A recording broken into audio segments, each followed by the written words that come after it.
WGIO-TV Duluth, WYRT Hibbing. Now, I'm going to be politically incorrect. It's 3 weeks to Election Day. We keep hearing how important it is for everyone to vote, that voting is your civic duty. But I say, maybe some of you shouldn't vote. If you don't vote, you're a moron. Let's go voting.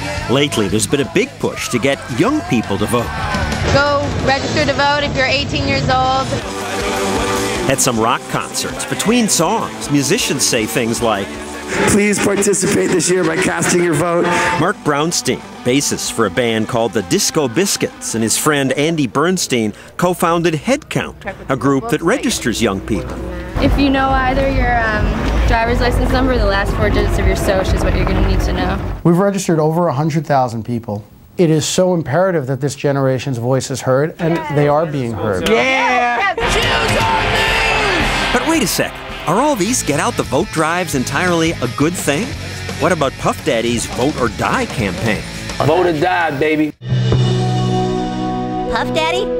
Your friend Kyle told me you don't understand the importance of voting. South Park made fun of it.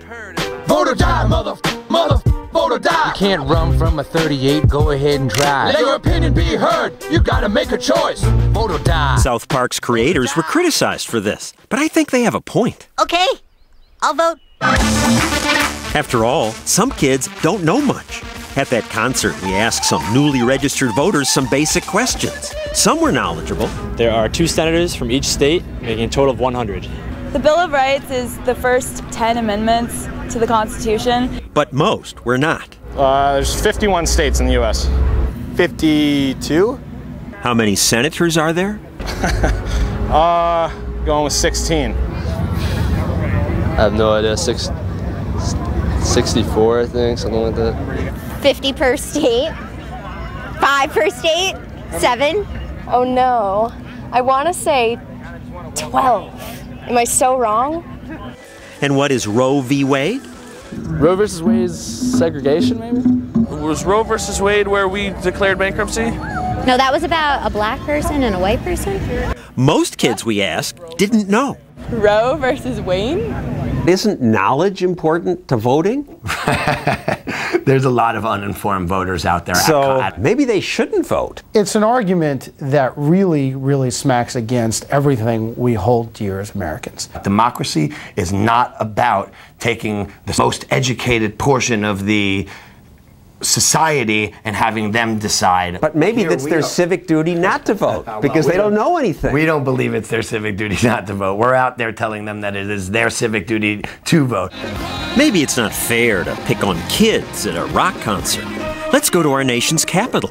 Certainly people here will know more, won't they? I showed them some pictures.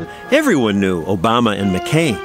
Maybe half the people knew who this was. Tina Fey, just kidding. It's Governor Palin.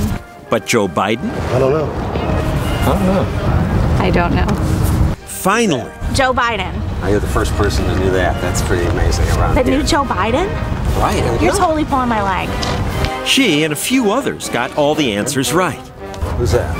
Ruth Bader Ginsburg. But they were the exceptions. Few people recognized Supreme Court Justice Ginsburg. Oh. But this judge? Oh, Judge Judy. Maybe 75% of people can name the vice president. The public's knowledge of politics is shockingly low. Economist Brian Kaplan argues in his book, The Myth of the Rational Voter, that people who know little about our government ought to stay home on Election Day. We always hear it's our civic duty to vote. This is very much like saying it's our civic duty to give surgery advice. Now, we'd like to think that political issues are much less complicated than brain surgery, but many of them are pretty hard. If someone doesn't know what he's talking about, it really is better if they say, look, I'm just going to leave this in wiser hands. It's so elitist to say only some people should vote. Well, is it elitist to say only some people should do brain surgery? Bottom line is, if you don't know what you're doing, you are not doing the country a favor by voting. Voting is serious business. If you care about being heard, please vote. Instead of rock the vote, maybe they should say rock or vote. I'm really starting to doubt myself a little bit. Maybe I shouldn't vote. Good for her. Democracy works best when people educate themselves. So I'm relieved if people like her stay home on Election Day. But will she? No, that was a lie. Of course I'm going to vote. Oh, Well, there are 3 weeks to Election Day. Maybe she'll be up to speed by then.